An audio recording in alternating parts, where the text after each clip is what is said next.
शहर की लुगाई गांव को आई। मधु शहर में रहने वाली पढ़ी लिखी मॉडर्न लड़की है। वो और पवन साथ कॉलेज में पढ़ते थे। धीरे धीरे उन दोनों में प्यार हो गया।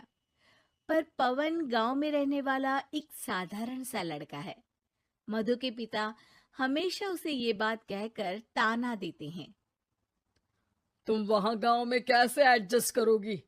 शादी करके तुम गांव तो चली जाओगी, पर अपनी सारी मॉडर्न सोच और चीजें यहाँ शहर में ही रख कर जाना। ये सुनकर मधु को बहुत गुस्सा आता है।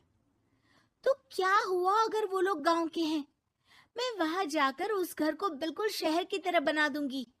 शाम होते ही मधु पवन को वीडियो कॉल करती है। अच्छा हुआ तुमने वीडियो कॉल कर लिया। हाँ, मैं तुम्हें आज अपनी माँ से मिलाता हूँ। अरे बिट्टू, क्या कर रहा है? ये क्या है? दूर करना इस टुनटुने को। जाने कौन दिख रहा है इसमें तो। अरे माँ, आपकी बहू का वीडियो कॉल है। आप इसमें अपनी बहू से आमने सामने बात कर सकती हैं। नमस्ते माँ जी, कैसी हैं आप? अरे जका, ये बहू ने अपने कानों में क्या लगाया है? जो कैसे झुमके हैं? झुमके नहीं माँ जी, इन्हें ईयरफोन्स कहते हैं। इससे सामने वाले की आवाज और अच्छे से आती है। मैं आपको भी ला कर दूंगी। अरे नहीं नहीं, हमें नहीं ना चाहिए। हमारे कान बिल्कुल ठीक है। हाँ। माँ जी की ये बातें सुनकर मधु को अपने पिता की बातें याद आ जाती है और वो उसी वक्त ये ठान लेती है कि वो अपने ससुराल को एकदम मॉडर्न ससुराल बनाकर रहेगी। कुछ दिन बीत जाते हैं। पवन और मधु की शादी हो चुकी है। आज मधु का अपने ससुराल में पहला दिन है। माँ जी, मैं आपके लिए एक तोहफा लाई हूँ। अरे इतना बड़ा तोहफा! अरे क्या लाई है रे इस बड़े से बक्से में? मधु बॉक्स खोलती है। ये क्या है? ये वैक्यूम क्लीनर है। मैंने आपको झाड़ू लगाते हुए देखा तो सोचा अब आपका काम आसान हो जाएगा। अरे वाह बहू वाह, तूने मुझे झाड़ू लगाते हुए देखा तो तू मेरा हाथ से झाड़ू लेकर खुद भी तो लगा सकती थी ना।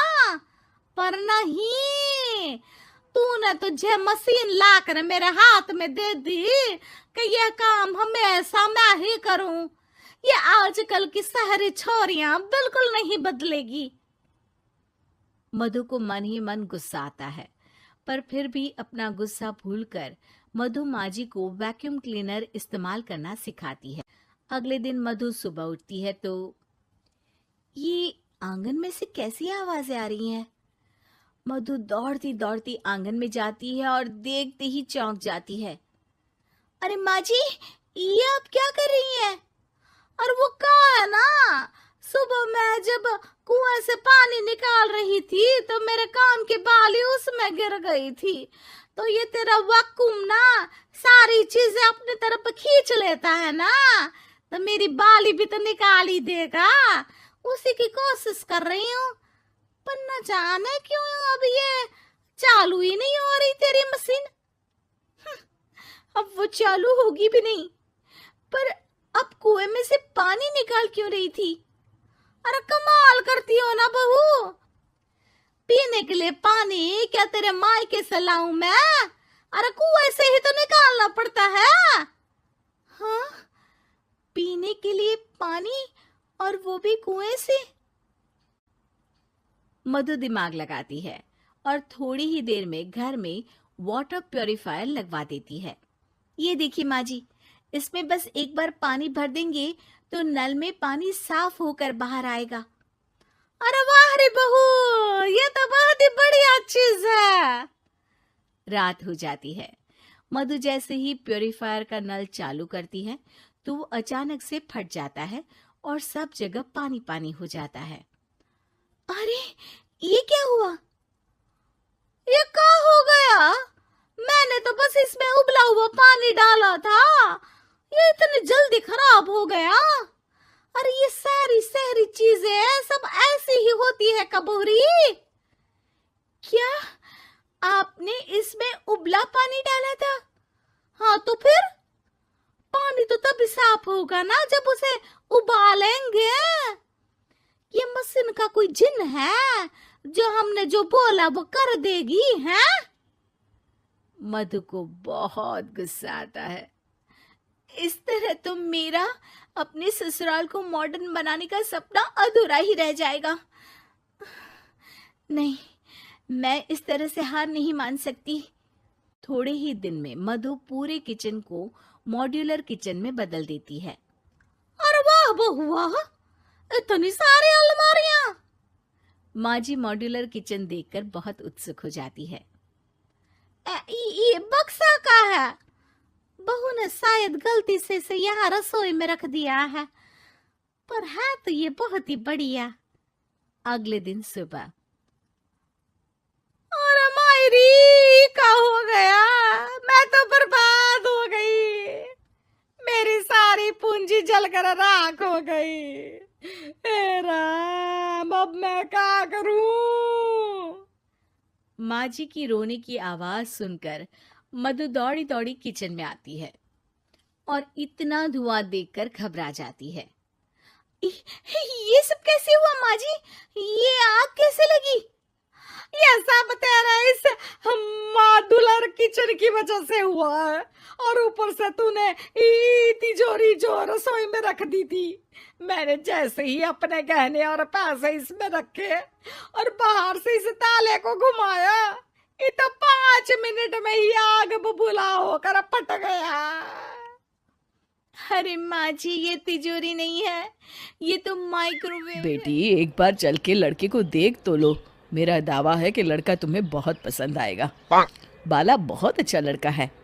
हाँ हाँ बेटी, हम लोग तुम्हारे दुश्मन तो नहीं है। किसी अच्छे लड़के से ही तुम्हारी शादी करवाएंगे ना। आखिर तू हमारी इकलौती बेटी है। अच्छा ठीक है माँ, अब ज़्यादा भावुकतापूर्ण शब्दों का इस्तेमाल ना करो। मैं चलने के लिए तैयार हूँ। चलो फिर, बिना देर के हम सब चलते हैं। सभी बाला के घर पहुंचते हैं। अरे क्या बात है बहन जी, अभी तक आपका बेटा नहीं आया? जी बस आता ही होगा। तभी वहां बाला आता है। लो जी, आ गया मेरा बेटा। ये लोग तुझे देखने आए हैं और ये इनकी बेटी नम्रता है। बाला के सर पर बिल्कुल बाल नहीं होते। ये देख नम्रता और उसके परिवार वालों की आंखें फटी की फटी रह जाती है। ये तो टकला है। हे भगवान, माँ पिताजी, आप दोनों एक टकले से मेरी शादी करवाने वाले थे। अरे ये तो पूरा उजड़ा चमन है। देखो बेटी, इस तरह किसी का मजाक उड़ाना गलत है। किसी के बारे में इस तरह की बातें नहीं करते। बालों का क्या है, वो तो आते जाते रहते हैं। लड़का टकला है तो क्या हुआ, इंजीनियर है, अच्छा खासा कमाता है।